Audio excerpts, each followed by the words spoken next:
জাতীয় অগ্রাধিকার ভিত্তিতে ইনশাআল্লাহ এই সরকার যে কোনো মূল্যে তিস্তা ব্যারেজ মহাপরিকল্পনা বাস্তবায়ন করবে।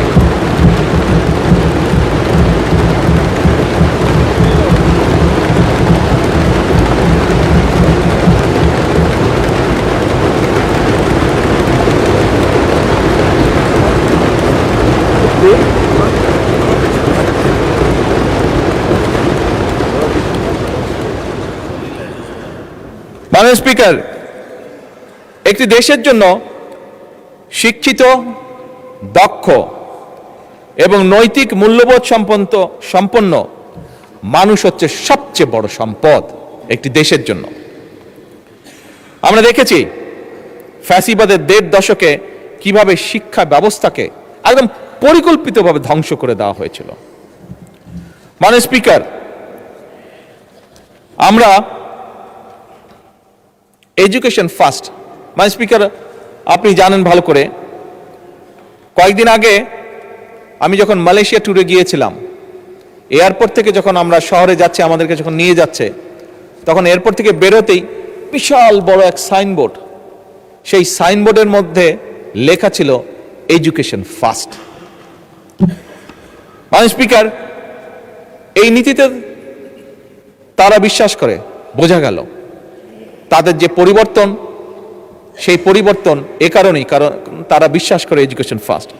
মাননীয় স্পিকার, আমি এবং আমরা সমগ্র জাতি আমরা বিশ্বাস করতে চাই এডুকেশন ফার্স্ট নীতি বাস্তবায়নে।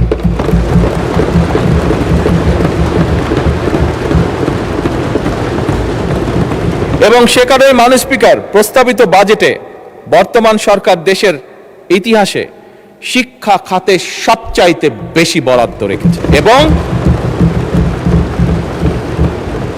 মাননীয় স্পিকার, আগামী অর্থ বছরে শিক্ষা খাতে বরাদ্দ জিডিপির 2% উন্নীত করার প্রস্তাব করা আছে। এবং মাননীয় স্পিকার, আমরা আমাদের সর্বোচ্চ চেষ্টা দিয়ে, বর্তমান সরকার সর্বোচ্চ চেষ্টা দিয়ে, আমাদের লক্ষ্য থাকবে আগামী 5 বছরে শিক্ষা খাতের বিনিয়োগ জিডিপির 5% উন্নীত করা।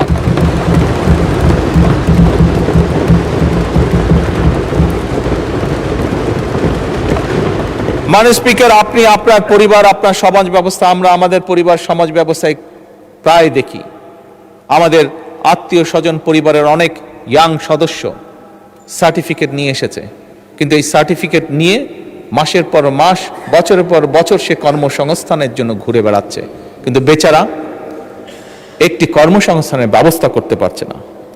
মাননীয় স্পিকার, আমরা এই সার্টিফিকেট সিস্টেম, হ্যাঁ সার্টিফিকেট অবশ্যই থাকবে, কিন্তু এই সার্টিফিকেটে নির্ভর যে শিক্ষা সিস্টেম, এটির আমরা পরিবর্তন করতে চাই মাননীয় স্পিকার।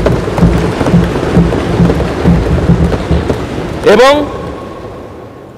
এই পরিবর্তনের মাধ্যমে মাননীয় স্পিকার, আমরা কারিগরি শিক্ষার মাধ্যমে একটি কর্মমুখী শিক্ষা ব্যবস্থা গড়ে তুলতে চাই, যেখানে একজন তরুণ, একজন যুবক শুধু সার্টিফিকেটের উপরে নির্ভরশীল থাকবে না, বরং তার এমন কোয়ালিটি থাকবে যেটার মাধ্যমে সে নিজে কনফিডেন্ট থাকবে যে শুধু সার্টিফিকেট আছে এটাই তার ভরসা হবে না, তার নিজের যোগ্যতা, তার নিজের কোয়ালিফিকেশনের উপরে তার নির্ভরতা থাকবে, তার আত্মবিশ্বাস থাকবে এবং সে নিজের পায়ে জীবনে উঠে দাঁড়াতে পারবে।